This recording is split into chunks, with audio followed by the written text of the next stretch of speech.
Hello everyone, welcome back to my YouTube channel. Today I'm gonna show you a video of tutorial how to use a chroma key effect on CapCut desktop version.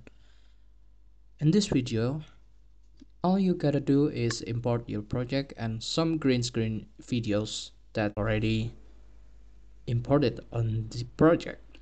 So in this case, we get a lot of stuff like basic, cutout, masking and canvas.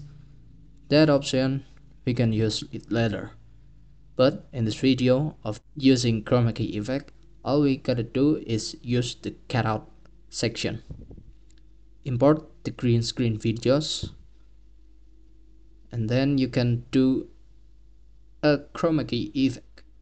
Click the chroma key effect buttons, choose color picker and choose the color you want to eliminate. It's that easy. But I know the result is not as perfect as using Adobe Premiere Pro or another software editing that comes with a high price. But I think it is worthwhile to try because CapCut desktop version is a free version of it. Let me remind you something important. You need to properly select the green screen video source to use in this software, because the better green screen videos that you use, the better result will appear when you use this chroma key effect on CapCut desktop version. The easy way to do these are: first, select the green screen videos with the best quality that you have. Second, import the videos. The third, select the cutout section, click chroma key effect, and click color picker tools.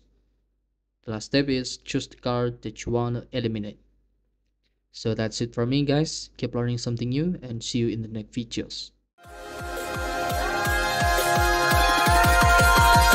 And I just wanna say